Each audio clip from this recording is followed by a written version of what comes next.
Loué soit Jésus-Christ, le seul prêtre. Sa grâce et sa paix soient avec vous.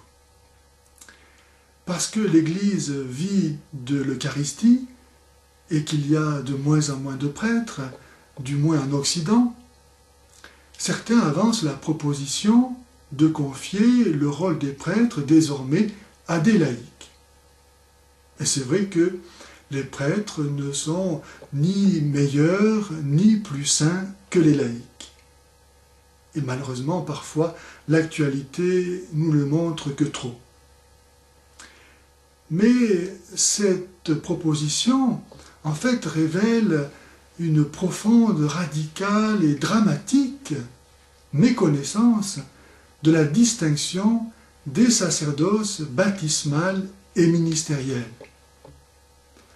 En effet, chaque baptisé et le prêtre lui-même, à la messe, a le rôle, le devoir de s'offrir lui-même en tant que membre du corps du Christ lors de l'offrande du sacrifice de Jésus rendu présent par la messe. Par lui, avec lui et en lui, à toi, Dieu le Père Tout-Puissant, dans l'unité du Saint-Esprit, tout honneur et toute gloire pour les siècles des siècles. Amen. Amen, cela signifie « je ratifie pour mon compte cette offrande du Christ parce que moi-même je suis membre du Christ. Et donc, Père, je te donne ma vie par Jésus, avec Jésus et en Jésus. » Mais le prêtre fait donc quelque chose d'autre à la messe, que les baptisés ne font pas. Non seulement il offre sa propre personne, comme une hostie vivante, sainte et agréable à Dieu, ainsi que saint Paul nous y invite dans l'Épître aux Romains, au chapitre 12 et au verset 1, mais en plus, il offre le sacrifice de Jésus lui-même. Et de cela, qui est capable ? Vous voyez, vous, avec dans les bras le cadavre sanguinolent du Verbe de Dieu fait chair, et dire au Père, voilà, Père, je t'offre ton Fils. Vous imaginez la colère de Dieu? Personne ne peut offrir que son propre sacrifice, et non pas celui de son voisin. On n'en est plus à l'époque où les hommes pensaient pouvoir rendre gloire à Dieu en offrant des sacrifices, animaux et même humains, comme cela se faisait sur les autels des temples mayas, ou comme cela se fait encore par le djihad. À la messe, en fait, le prêtre ne fait rien. C'est Jésus lui-même qui fait tout, qui offre son propre sacrifice.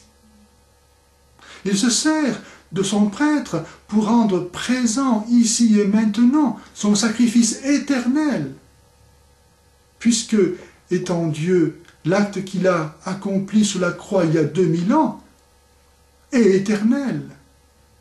Et donc, la messe est le moyen pour rendre ce sacrifice éternel actuel, pour nous ici et maintenant, afin que nous puissions y participer.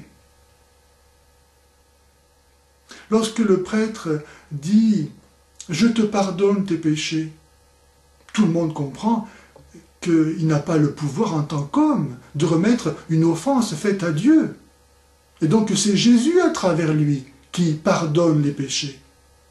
Lorsqu'il dit « Ceci est mon corps », tout le monde comprend que ce n'est pas le corps du prêtre qui est là. Et que c'est Jésus, à travers lui, qui a consacré le pain. Comme le dit l'Épître aux Hébreux, personne ne peut s'arroger à soi-même cet honneur d'être prêtre. Hébreux 5,4. On y est appelé par Dieu, un appel que l'Église confirme. L'Église n'est pas une institution humaine. Elle ne procède pas de la volonté des hommes, qui se donnent à eux-mêmes la vie. L'Église vit d'une vie surnaturelle. Elle vit de la vie de la grâce. Et la grâce nous est donnée par les sacrements. les sacrements me sont donnés par Jésus-Christ. À lui la gloire et l'amour de nos cœurs à jamais.